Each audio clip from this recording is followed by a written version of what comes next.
Bonsoir à tous. Il était un grand serviteur de l'État, un homme d'action, un leader pour la jeunesse. La Côte d'Ivoire rend hommage au Premier ministre Ahmed Bakayoko, emporté par un cancer fulgurant à l'âge de 56 ans. Vous entendrez l'émotion de ses plus proches collaborateurs. À Séguéla, sur la terre de ses ancêtres, où il sera inhumé vendredi, comment les populations préparent-elles son arrivée? Nous serons dans le Ouagadougou.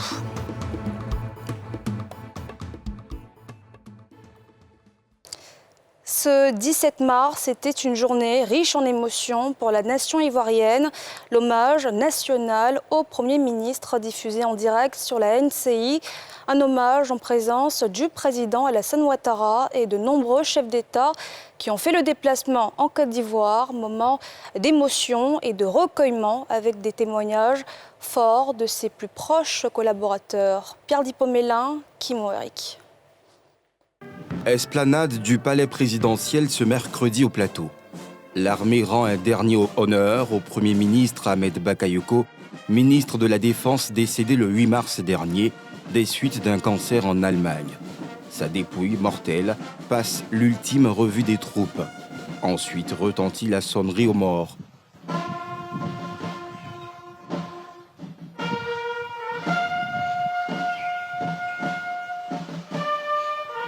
Moment de tristesse et de consternation sur un fond d'une symphonie mélancolique jouée par un détachement musique de l'armée. Le défunt Premier ministre était adulé par les jeunes pour sa simplicité et sa générosité, selon le ministre Mamadou Touré. Ahmed Bakayoko est resté jeune et auprès des jeunes. Ne disait-il pas lui-même, jeunesse ivoirienne, on se sent, on est ensemble, on est au COI. Ahmed Bakayoko était surtout un homme généreux. Il était connu pour sa générosité. Beaucoup de jeunes bénéficiaient de son aide et de son appui. Qu'ils soient artistes, étudiants, élèves, sans emploi ou cadres, soit pour l'organisation d'un spectacle, pour le paiement d'aérés de loyer, de scolarité, pour des frais médicaux ou une simple assistance pendant des périodes difficiles ou de malheur. La situation sociale des uns et des autres n'a jamais été déterminante dans ses rapports avec les uns et les autres. Il parlait aussi bien aux riches qu'aux pauvres. Il pouvait déjeuner dans un restaurant huppé, comme aller manger son garba à Makori, ou dans un gloglo, comme on le dit chez nous, à Bobo, ou à Yamsokro, en marge des réunions des conseils des ministres extraordinaires. Le médiateur de la République en charge de l'oraison funèbre évoque une des prouesses du défunt, le succès du dialogue politique et l'organisation des élections législatives inclusives. Trait d'union entre le gouvernement et l'opposition, médiateur entre les générations, pont entre les obédiences. Sa famille multiconfessionnelle est une illustration du vivre ensemble auquel aspire le citoyen. Le mérite exceptionnel du Premier ministre Ahmed Bakayoko consiste à avoir su organiser, sous l'impulsion du président de la République, les premières élections législatives véritablement inclusives de toute l'histoire de la Côte d'Ivoire indépendante.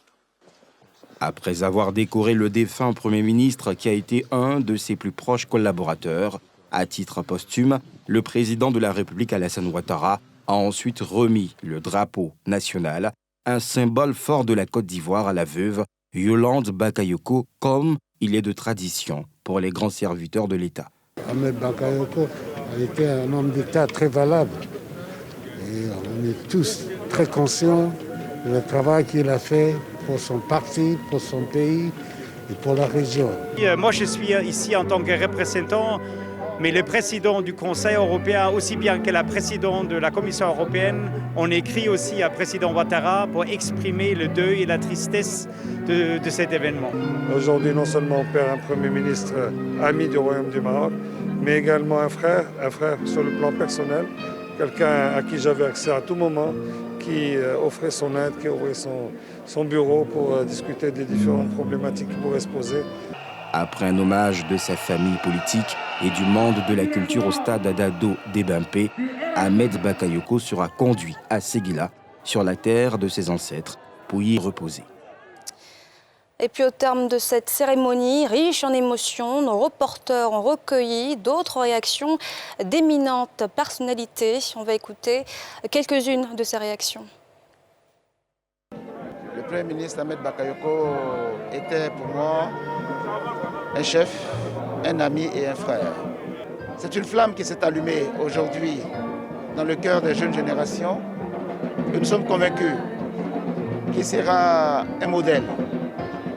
Et de nombreux jeunes de notre pays pourront s'inspirer de sa combativité. Je me rappelle encore les qualités de l'homme, une simplicité, un humanisme et surtout une fidélité sans faille au couple présidentiel. C'était un bel exemple. Avec lui, c'était l'ami engagé sincère et nous nous parlions franchement.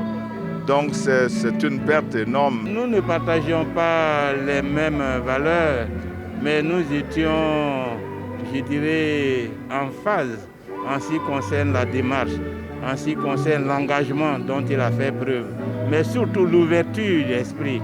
L'ouverture d'esprit d'abord dans sa famille, mais aussi en direction des autres courants d'opinion. Il a apporté une contribution très importante lorsque nous étions en train de créer la nouvelle télévision Al-Bayan. Et fort de tout ça, je pense que c'est un homme complet dans tous les sens nobles du terme. Dieu l'a rappelé, Dieu a besoin de lui ailleurs, mais la mort est plus forte. La mort qui ne respecte pas les gens humains en a décidé autrement. Donc nous sommes là pour pleurer, mais nous prions le Seigneur de faire en sorte qu'il lui réserve une bonne place dans l'au-delà.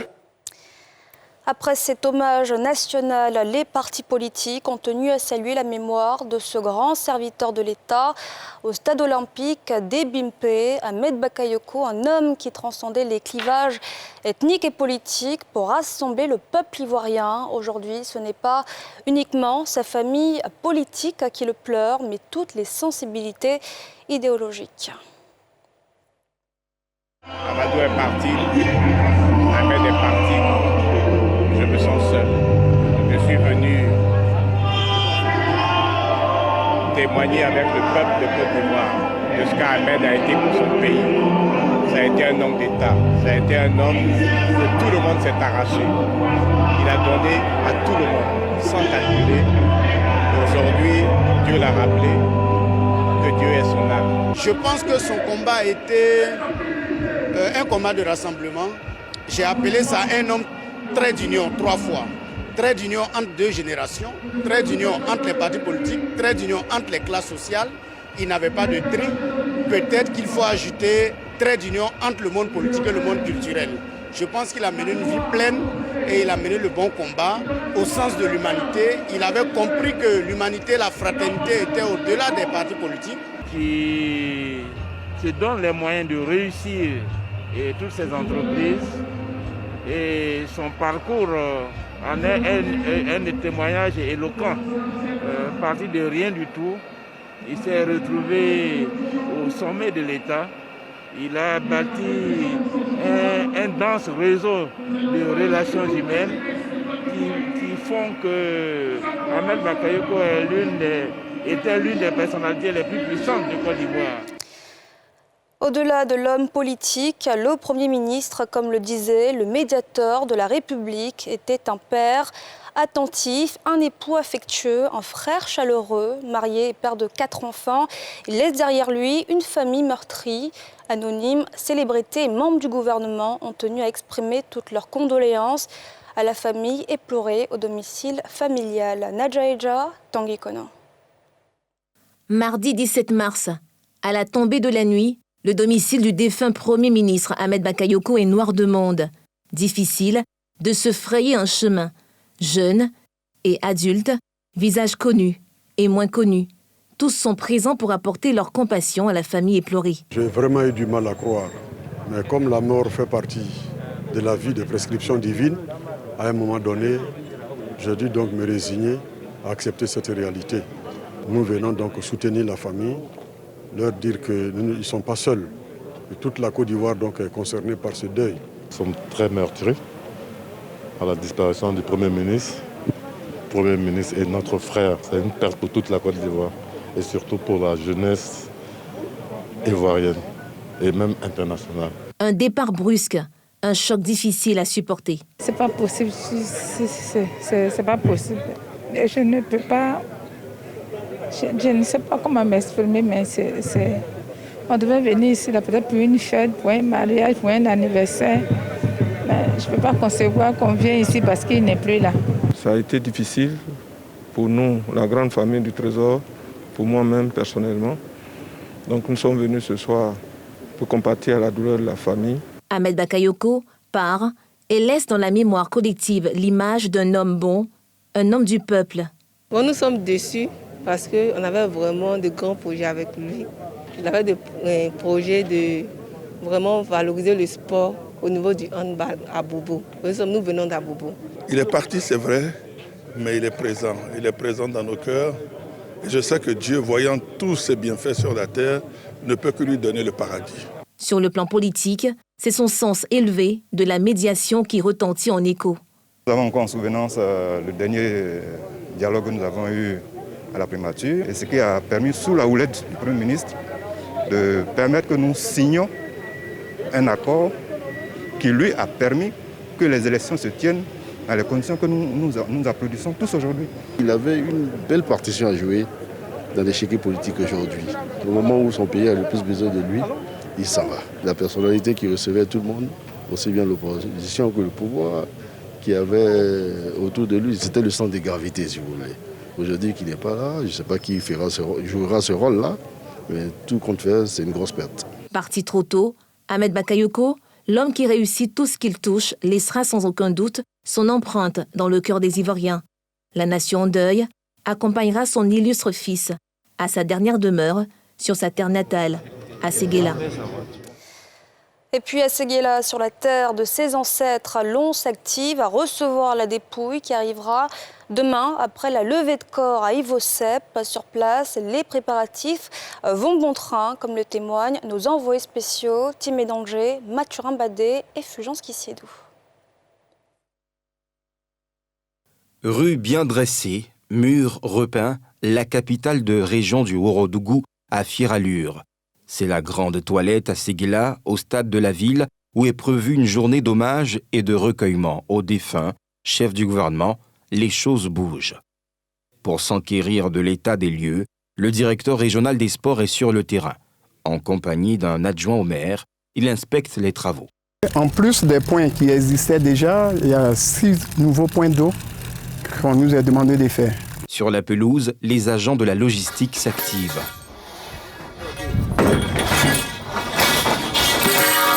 Ils sont invités à accélérer les travaux. Accélérer pour ne pas qu'on accuse du retard. Allez, du courage. Côté éclairage, des efforts restent encore à faire. De ce côté, tout marche. Oui. Mais maintenant, derrière les tribunes, oui, il nous faut des lampadaires pour la sécurité des gens. Le superviseur des travaux est confiant. Il y a eu un nettoyage total, à l'extérieur comme à l'intérieur du stade.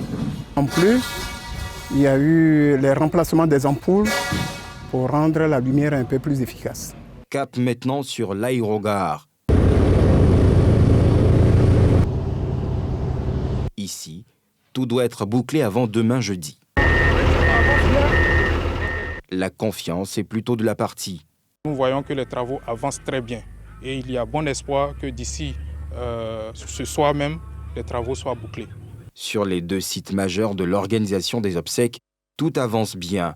La capitale du pays Koyaka, Séguéla, à 24 heures de l'arrivée de la dépouille d'Ahmed Bakayoko, est donc prête pour le voyage sans retour de son illustre fils, arraché à l'affection de tous, à 56 ans. Séguéla qui se prépare activement pour l'ultime adieu à son fils, le Premier ministre Ahmed Bakayoko, emporté par un cancer fulgurant à l'âge de 56 ans, à 48 heures de la douloureuse séparation. Les populations, vous le verrez, sont inconsolables. Reportage. Le leader des organisations de jeunesse du Ourodougou et ses camarades mettent la main à la pâte. Balai en main, ils s'impliquent dans les préparatifs de l'arrivée de la dépouille de leur mentor, le Premier ministre Ahmed Bakayoko. Je suis peiné, je n'ai pas les mots. Nous remettons en Dieu. Adieu, ce cousin très proche de l'illustre défunt s'en remet également. À sa résidence au quartier Bakayoko, entrée ouest de la ville, lors de la rencontre avec ses filleuls venus lui faire le point de l'activité citoyenne de salubrité, il invoque la foi. Nous tous, on était bouleversés. Tout le monde, toute la région est tombée, plongée dans le noir. Mais en tant que musulmans et croyants, nous avons pris la foi et nous l'avons donnée à Dieu. Cet état d'esprit habite la présidente des femmes du Ourodougou. La voix éteinte, sonnée par la douleur, elle sonne la mobilisation de ses sœurs, toutes de blanc vêtues, pour saluer la mémoire du digne fils. Personne ne l'a fait. C'est Dieu. C'est son destin. Si on pouvait payer pour maintenir en vie, Alassane Ouattara allait le faire pour Ahmed. Si la bonté pouvait sauver, Ahmed ne serait pas parti. Je demande à toutes mes sœurs de se mobiliser tout en blanc pour accueillir notre fils. À quelques mètres de là, difficile de taire la douleur qui enfle les cœurs.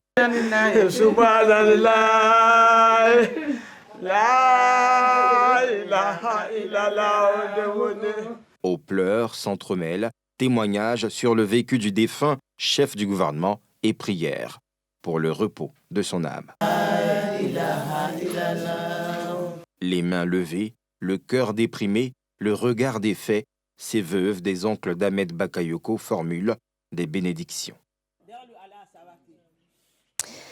Et pour cet ultime adieu, Séguéla attend du monde, même si l'inhumation se déroulera dans l'intimité familiale pour faciliter l'accès à ceux qui feront le déplacement. Les travaux de réhabilitation du réseau routier s'est accéléré sur le tronçon Daloa-Séguéla. Reportage.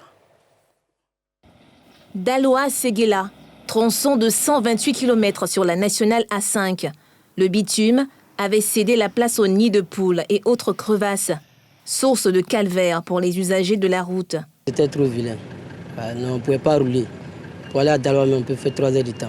On ne pouvait même pas pratiquer, on pouvait faire au moins 2 heures de temps, même à moto, 2 heures de temps environ sur cette voie. D'ici Daloa, on ne pouvait pas. Cette galère relève désormais du passé. La raison, la reprise du chantier de réhabilitation.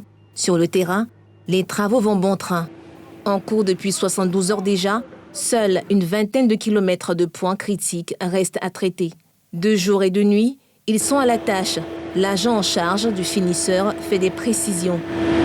Il y a déjà un ancien bitume, donc on prend épaisseur 4, compacté 3. Voilà, c'est un truc qu'on flash dessus.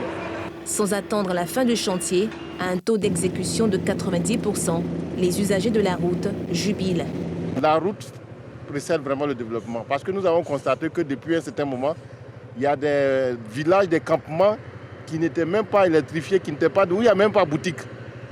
Grâce à la route, aujourd'hui, là, on voit des boutiques, on voit des magasins, on voit des congélateurs, tout s'est développé aujourd'hui.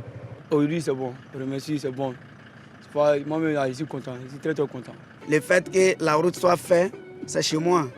C'est la route de mon village, donc là, je suis content pour ça. Inscrit dans le programme gouvernemental de rénovation du réseau routier ivoirien, la réhabilitation urgente de ce tronçon a été instruite par le ministère de l'Équipement et de l'Entretien routier suite au décès du Premier ministre Ahmed Bakayoko, dont Séguéla, chef-lieu de région, est la ville d'origine. Cette capitale du pays Koyaka, dans le nord-ouest ivoirien, va accueillir la dépouille de l'illustre défunt demain jeudi, avant l'inhumation prévue le lendemain, vendredi 19 mars prochain. Et c'est la fin de ce journal. Merci de l'avoir suivi. Excellente suite de programmes sur la nouvelle chaîne ivoirienne.